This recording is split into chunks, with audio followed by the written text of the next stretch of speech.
We interrupt this garage day to bring you a nor'easter. Hey, good morning YouTube. So it's race day. Actually, as you can see, it's not really race day. Today's our annual general meeting with the Northeastern Midget Association. I ran unopposed for vice president, so I'll be one of the two vice presidents of NEMA again. Mike Scrivani's the other, Tim Bertrand's the president. But I say it's race day because whenever you get to talk racing and plan for next year and get excited about it, you want to get in the garage. So, well, unfortunately, Mother Nature kind of threw us a little bit of a curveball here. Obviously, as you can see behind me, we had a nor'easter last night. Okay, we got most of it cleared last night. A little bit left to do, but actually what I'm going to do is, this is actually going to be Tabby's first time driving in the snow. Roads are actually pretty good. I went out there like a good father should and checked out, made sure that the main roads were going to be good. She has to head off to work shortly. Once I get her out and on her way to work, I'm actually going to take you around the neighborhood, show you what we're dealing with here, and by the end of this video we'll get you some race car content. I'm not going to film the board meeting because you really don't need to see what people think of me. Just kidding. When we get yelled at about rule proposals and stuff. Let me finish with the snow. Got the generator going. There's no power out here, but we're still fully functional. Like every racer, we've got a generator that we use all year at the track, and it's helps us out every time that we lose power with the storm. One thing I am going to do that I did last night is, as soon as we got the generator going in the middle of the storm, is turn the Christmas lights on. I'm probably going to dig out the inflatables today and get those up and going. Nothing irritates people more than somebody without power with Christmas decorations going. So we're going to have some fun today, and we'll talk to you later on. One essential thing that you got to do living in the Northeast with an enclosed trailer is you got to make sure that this roof stays clear. I know some guys will put some 2x4s up on top. We didn't get to it with a tarp. We didn't get to getting 2x4s put inside of it either yet. So I'm going to make sure that the roof is clear. So I'm going to head up and finish. We're almost done clearing the roof. If you think about this heavy wet snow, I mean, we're dealing with thousands of pounds sitting up here on this roof. So this is how racers end up losing their trailers with saggy roof. All I do is exactly this. Push the shovel out, you can pull it right back, dump. That easy, that quick, and ultimately in the end, it's gonna save us a trailer. All right guys, so like I covered earlier, driveway was the priority. Funny thing, Mitchell and I didn't have to work today. So here's Mitchell here. And like I promised, there's nothing cooler for people driving by during a power outage to see a bunch of Christmas decorations up and going. So I dug out all the inflatables. We got all the lights going. So anybody that's left their house all day and drives by the house will see all the lights as they come down the road and think they have power as they get home. So anyways, it looks like we're going to be without power for they're talking at least 3 days. Hopefully that's a myth or a lie. We'll find out. Just one question for you: where have you been? Just kidding. Being UPS driver and helper loader, the winter is December's not a go for working in the shop. So welcome back to Hometrack, to the NEMA Light racing part of it. So today's plan is take back control of the garage, which has kind of gotten out of control here, a little bit messed up, which typically happens to everybody during a racing season. I don't know if that little spin around I did to show you everything is going to make you dizzy, because it sure did me. But anyways, today's plan is to, last we talked, we did the dyno. We talked about things we were going to do on the car. But today's adventure is to make a punch list, a plan, and get the car set up so that we can make changes to it and we took the car all apart last winter. I haven't decided if we're going to pull the motor yet this winter. We're definitely going to pull the rear end. That's going to be one of the things I'll talk about in a little bit. So right now, for now, I'm just going to let you guys sit back and watch what we're up to as we get rolling. Also, a little bit of announcement that Mitchell bought the dwarf car. So he's looking to run it maybe in the classic lights or up at White Mountain this year. So we'll see what's going on with that as he works on that, and I work on the midget, and maybe we'll have an appearance from Ryan a little bit later, because boy, do I have a list of stuff for him to do.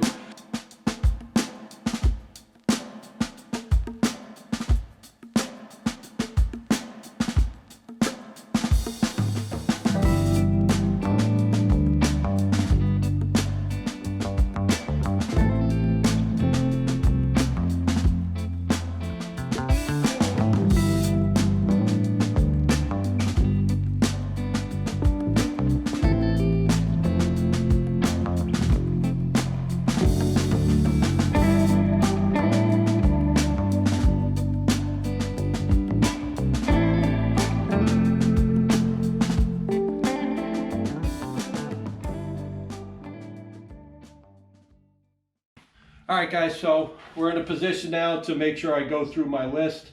So I'm going to make a rough list real quick of the things that we wanted to do, and hopefully we can get some footage. So I'm going to start with what we're going to do here in the left rear. Not going to do much in the left rear, but I was able to buy these other bird cages. We don't have any spares, so I bought these from Jeff Locke at a great deal. Thanks, Jeff. And they run the 60-13 bearing on both the bird cages. We run a 60-12 on this side and a 60-13 on that side. But Jeff made a little adapter to be able to go on. So one of the things I'm going to do is make sure that the bird cages I picked up as spares, that I'll be able to mount everything up the same. So I'll be comparing those over. So we'll deal with that. Bird cages. Just going to write quick notes here. The rear end, we're going to take the rear end apart because we know the rear end and the torque tube, heated up, and I just want to make sure that the rear end's okay. So I'm going to bring that to my brother's. So we'll get the rear end out. That's going to go to my brother's. Torque tube, we talked about in the last video. We still need to make that a little bit longer. Exhaust was put in with our O2 sensor underneath here. For the lambda gauge that we put in. Okay, we found that was a great tool at the dyno, being able to check the air-fuel ratio, and we can use the lambda gauge to tune the motor and everything. However, one of the things that was pointed out by both the dyno and Mike Marshall is that the O2 sensor mounted underneath on here with methanol will catch water in it. And water will destroy it's not an O2, whatever sensor they call it. But the sensor, if it gets moisture in it, will destroy that. And that's probably what happened to our original one where it couldn't do. So we've got to deal with the exhaust and move the bung. And we're also talking about maybe replacing the collector. Inside the car, we've just been kind of adding stuff over the years. So we put our ignition inside the car this year. So we had to move the water temp, and we put the water temp down on the bottom. I don't know if you could see that. And Matt, who was driving the car, basically this engine never heated up. So we weren't really concerned about it. But what we want to do is we want to neaten up all the gauges on the inside of the car. So we'll be working on that, redoing the whole dash and the layout. We talked at Twin State at a track where Matt had just way too much front brake, and we just couldn't get the front brake out of it. So we're probably going to look at the brake setup. We run a slide pedal here.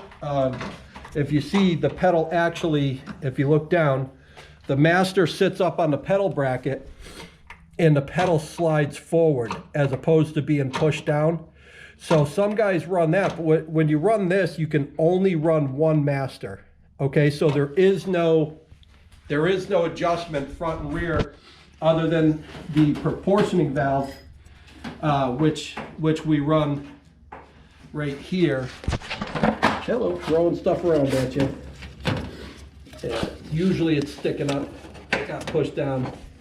But we run a brake proportioning valve here, which will allow the driver to shut, well, what allows me to shut, turn off back brake. So it gives us more front brake. Like I said, we didn't have the opportunity to go the other way. So that's going to be something we look at this year, as far as maybe putting in the older style brake pedal, which we have in a car outside. We'll take a look at that, and to get some more brake adjustment. Up front here, when we bought this car, I believe it had a 46-inch axle in it. We put it to a 48, and that was because some of the other cars that were running were a 48-inch front axle. When we run a bigger offset wheel to get more weight on the left front, we have clearance issues here. So I'm not sure that we did ourselves any favors. So we're going to be looking possibly to go to a 46-inch front axle, which will allow us to bring this side in, which is going to make it so that we have to change this. We have to change the mounting point. And we already know that we need to bring the shock mount in a little bit here, with running the 6-inch backspace wheel that we run anyways. So we're going to have to do some work up in the front here on that. All right, so when we went to Waterford and I was trying to tune the engine and get everything, the barrel valve adjusted right, one of the problems that I found was that in the linkage here, that we run a spring over here, and we run a spring on the gas pedal. We have to run 2 springs, but there seemed to be a little bit of play in here. So like this side would be a little bit more, I don't know if you can see it, but over the other side. So I see a lot of guys run 2 springs on the injection, and I think there's definitely good reason for it, because it'll allow even tension on both sides, so that I won't get a little bit of a slack between the shaft. I don't think the shaft is twisting, obviously. I just think that this thing starts to go a little bit first, and this side's locked down. So we're going to run another spring on this side to help everything stay even across. Like I said, with Paul Scally and I were looking at it, we were, if I touch this side's not moving, but the idle would go up, the RPMs would go up. So maybe there is a little slop in there or whatever, but with 2 springs, that's going to keep everything exactly tensioned even. So we'll make sure we're going to add another spring onto that. So real quick, just want something to show you something. So Mitchell's over here working on the dwarf car. Hi. Hi. Wish you weren't so fucking awkward, bud. And I just spotted something. You know what I spotted? Hopefully it doesn't get too warm in here. Oh yeah, the wasp's nest? Yeah. So apparently when this was out in the outer garage, so some friends built a situation here. What are you gonna do? I don't know. Vacuum it. All right, let's do it.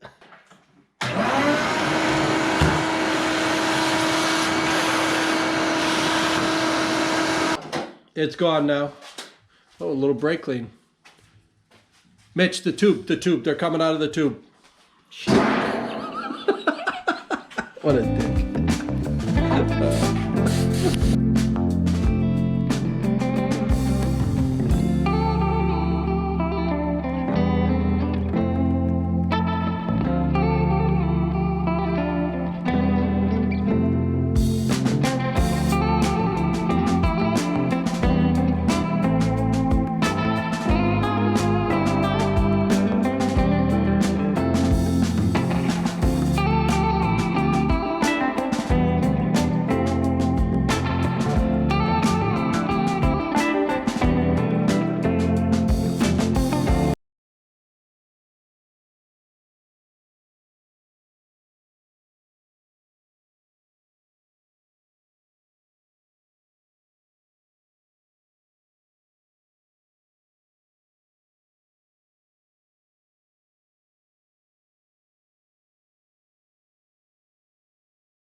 So the 6012 fits right on the inner part. So the axle actually gets a little bit bigger as you get closer to the bottom. So obviously you see out here, this got a lot of play, and here it's tight. So the bearing, obviously, the idea of the bearing, we're gonna make sure it fits in right. So the question is gonna be, how much does that spacer need to be turned down? Just wanna point out a couple things. Well, one, I'm gonna point out what keeps distracting.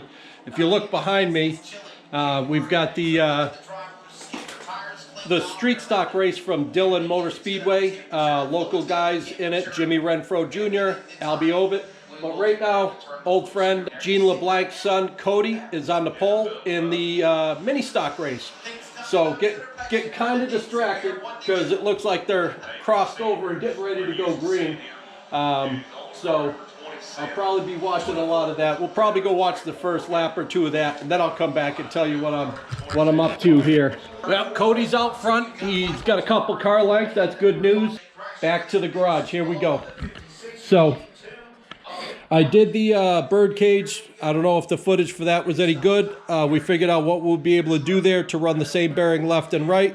The other thing I did was I pulled all the panels off so you could see what I was talking about with the brake master. This is the master we run, the setup we run. It's a slide pedal. It works on a pivot. And the other setup that they run is with dual, you could run dual masters that are back here with a rod that goes to the front. And we have one in the midget outside that my brother ran back in the day. So what I may do is look to copy that, but like I said, I just want to get a little bit more info on that. So that's where we're at with that. We're basically going to kind of call it a wrap for the day, because I kind of want to go watch the racing. But if you like what you see, make sure you subscribe to the Hometrack channel. Tune in. The video is going to start rolling a little bit more. Get a lot more done on the car each week. Not sure if you get a video every week, but we'll try to do it as much as we can. Like, subscribe to the Hometrack channel, and see you next time. Bye. That's where we're at with that. We're basically going to kind of call it a wrap for the day, because I kind of want to go watch the racing. But if you like what you see, make sure you subscribe to the Hometrack channel. Tune in. The video is going to start rolling a little bit more. Get a lot more done on the car each week. Not sure if you get a video every week, but we'll try to do it as much as we can. Like, subscribe to the Hometrack channel, and see you next time.